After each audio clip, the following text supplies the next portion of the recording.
आज की कहानी का शीर्षक है फूटा घड़ा। बहुत समय पहले की बात है। किसी गांव में एक किसान रहता था। वह रोज भोर में उठकर दूर झरनों से स्वच्छ पानी लेने जाया करता था। इस काम के लिए वह अपने साथ दो बड़े घड़े ले जाता था, जिन्हें वो डंडे में बांधकर अपने कंधे पर दोनों ओर लटका लेता था। उनमें से एक घड़ा कहीं से फूटा हुआ था और दूसरा एकदम सही था। इसी वजह से रोज घर पहुंचते पहुंचते किसान के पास 1.5 घड़ा पानी ही बच पाता था। ऐसा 2 सालों से चल रहा था। सही घड़े को इस बात का घमंड था कि वो पूरा का पूरा पानी घर पहुंचाता है और उसके अंदर कोई कमी नहीं है। वहीं दूसरी तरफ फूटा घड़ा इस बात से शर्मिंदा रहता था कि वो आधा पानी ही घर तक पहुंचा पाता है और किसान की मेहनत बेकार चली जाती है।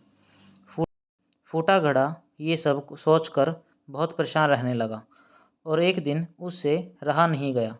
उसने किसान से कहा, मैं खुद पर शर्मिंदा हूँ, आपसे क्षमा मांगना चाहता हूँ।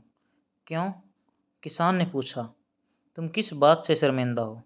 शायद आप नहीं जानते, पर मैं एक जगह से फूटा हुआ हूँ और पिछले 2 सालों से मुझे जितना पानी घर पहुँचाना चाहिए था, बस उसका आधा ही पहुँचा पाया हूँ।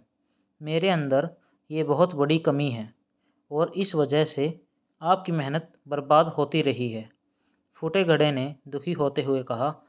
किसान को घड़े की बात सुनकर थोड़ा दुख हुआ और वह बोला, कोई बात नहीं, मैं चाहता हूँ कि आज लौटते वक्त तुम रास्ते में पड़ने वाले सुंदर फूलों को देखो। घड़े ने वैसा ही किया। वह रास्ते भर सुंदर फूलों को देखता आया। ऐसा करने से उसकी उदासी कुछ दूर हुई, पर घर पहुंचते पहुंचते फिर उसके अंदर से आधा पानी गिर चुका था। वो मायूस हो गया और किसान से क्षमा मांगने लगा। किसान बोला, शायद तुमने ध्यान नहीं दिया, पूरे रास्ते में जितने भी फूल थे वो बस तुम्हारी तरफ ही थे, सही घड़े की तरफ एक भी फूल नहीं था। इसीलिए क्योंकि मैं हमेशा से तुम्हारे अंदर की कमी को जानता था और मैंने उसका लाभ उठाया। मैंने तुम्हारे तरफ वाले रास्ते पर रंग बिरंगे फूलों के बीज बो दिए थे।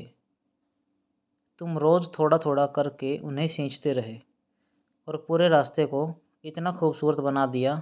आज तुम्हारी वजह से ही मैं इन फूलों को भगवान को अर्पित कर पाता हूँ और अपना घर सुंदर बना पाता हूँ।